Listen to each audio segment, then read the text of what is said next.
I'm Logan Crawford, and right now on Spotlight, we're exploring an important book. It is called Highway to Healing. It is written by multi-award winning author Shae Pratcher. This book takes readers on a metaphorical journey through life's scenic yet challenging routes, highlighting the importance of resilience and self-discovery. Join us right now as Shae unpacks the depths of personal healing and the courage it takes to travel on your own highway to healing. We're delighted to have this very talented author join us here today on Spotlight. We thank the team at Bookside Press for helping us put her in the spotlight today. And we ask viewers like you to support writers like her by subscribing to our channel and by purchasing her wonderful book. The links are below this interview. Shae, great to see you here today on Spotlight. Yeah, it's so awesome to be here. Thank you so much for this opportunity to have this candid conversation today. I'm really excited. My pleasure. Love having you on the show. Tell us what your inspiration was for Highway to Healing. Really, it was when you go through life and you have all these different things that happen to you, and sometimes you don't even live long enough to really understand, right, that there's truly purpose in the pain. People, we say that, but it wasn't until I got older, after I had my own childhood traumas, and then didn't deal with those things, right? Because you feel like I don't need therapy, I don't need anybody to help me, I can figure it out until you have your own family, you get married, you have your own kids, and then you just realize there are just certain things that happen that's just not normal. It's not, life isn't panning out the way that you'd hope or you'd want it to. And so it was at that point in my life, that pivotal point where I decided I wanted to take on therapy to try and deal with those things. And along the way, I journaled. And as I was journaling through and having more in-depth conversations with my therapist, it just became really evident, so strong one day that I heard you're going to write a book. Mm. And that's what really birthed this. Well, we're glad you wrote the book because I do think it's going to help a lot of folks. Everybody's got challenges, everybody's got troubles of one sort of another.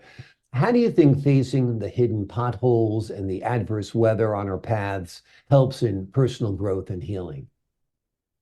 I think that it helps because in life, I don't think that, I mean, I know that we don't enjoy going through those potholes and the things that challenge us to be better because Mhm. we don't look at it that way. When you're going through it, all you know is it doesn't feel good. It doesn't resonate well with you until you understand that it's bigger than you. There are so many other people out there that needs to have that hope. And where do you find that hope when there's nobody to talk to if everything was just so perfect? If we didn't struggle and we didn't go through anything, then what would be, it just wouldn't be life. It really Yeah. wouldn't be.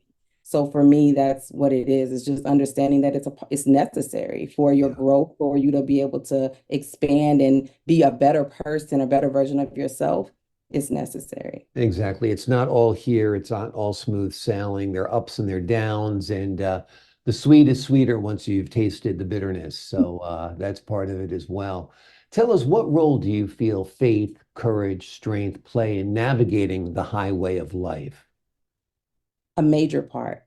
For me, I don't think that I would have been able to make it to the side that I'm on now had I not had faith and the courage. Because even in things that I'm doing and that I've done, it goes against how you're raised. It goes against what you're told that you're supposed to do when you're not supposed to do, because it makes people uncomfortable, right? Having those conversations. But just because it makes you uncomfortable doesn't really mean that it's not necessary and that it's not true. So you have to be willing to have those conversations. And I had to have that courage and the strength. And I still have to have it, right? Because Mhm. once you get there, it goes beyond that. It doesn't just stop once you make the choice to start the journey. It's not a destination. You have to continuously make that choice every single day. So it's very, very important. In your book, you discuss the importance of not settling for half healed. Can you elaborate on what full healing looks like? Yes, full healing looks like when you're able to get to a point in your life where you can wake up in the morning and there's not all this heavy weight on your shoulders from taking on everybody else's stuff and carrying everybody else's weight. It looks like you having this level of peace and joy in your life that's truly unexplainable. It doesn't mean that it's always comfortable or it's going to always be easy to make the hard choices. But once you make those hard choices, Absolutely 100%. The level of peace and joy that you have once you've dedicated your and you've committed to doing so, it's unexplainable. And I want Mhm. that for everybody. That's a big part of my why. Yeah, absolutely. What advice would you give to someone who feels stuck at one of the rest stops and is struggling to move forward? Keep stepping. Hmm. I always say this, don't stop, don't settle, keep stepping. I sincerely believe that you have three choices in life, and I talk about this in the book as well, right? You can stop. That means you've given up. You've really just said, you know what? I just don't want to do it anymore. Hmm. And you're forfeiting everything that your future has to give to you. You can settle, which means I'm not going to quit, but I'm just going to believe that this is just as good as it gets. So you'll be willing to accept things that you wouldn't necessarily accept and deal with things that you're not really supposed to just stay stuck in, or you can step.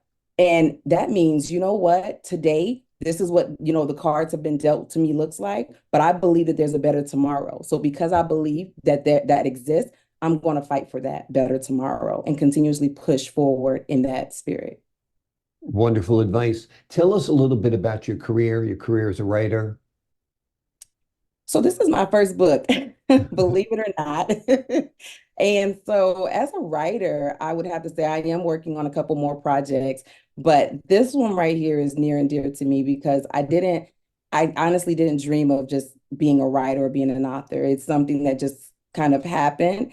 I am happy that it happened though, because so many testimonies have come from it. People have reached out. They continuously message me. They continuously encourage me. I'm so happy that you did this because I'm able to self-reflect and really take a time out, a pause in my own life to be able to deal with me and figure Mhm. out how I can be my true authentic self. So for me, the journey has been great. It's gotten like 7 awards for the book already. So I think when I talk to other authors, I've never done this before. So when Mhm. I'm talking to them and they're like, you what? Like you won 7 awards for the book. And it's, on the bookshelf in Canada. And I just went to last weekend. I was in Los Angeles, California for the Festival of Books 2024 as an exclusive book signing, 2 hour book Mhm. signing, things and bindings. So those are the type of things that I didn't set out to do per se, Mhm. but it's happened because of obedience and me saying, yes, I'll do the hard part and I'll do the necessary work. You sound like a motivational coach in a way. You seem like you've got a lot of energy, a lot of insight for people who are looking to get unstuck, right? Absolutely. It's funny that you say that because I went and end of last year, I got my certification for life coaching and motivational There you speaking. go. So that's what I'm doing. I'm working on launching a very comprehensive program right now for my business that I've already initiated. I just haven't fully launched it because I'm working on the program and putting all the courses together. Well, I think you'd just be terrific because that energy is very contagious and you've got a lot of it and a lot of great insight as well. Looking ahead, what's your next book? Are you kind of working on the word processor up in your brain a little bit?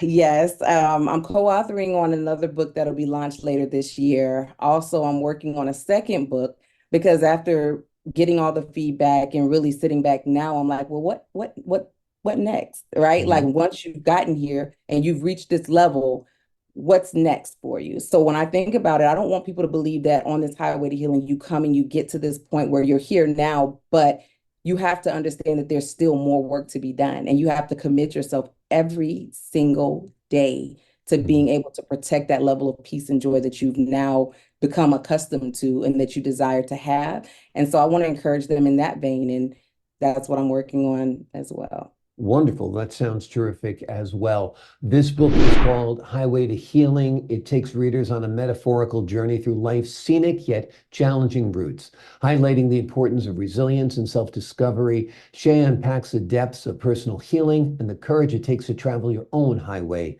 to healing. It's got a lot of insight, it's got a lot of experience, it's got a lot of words of wisdom within the pages, and it is highly recommended. Shae, thanks so much for joining us here today on Spotlight.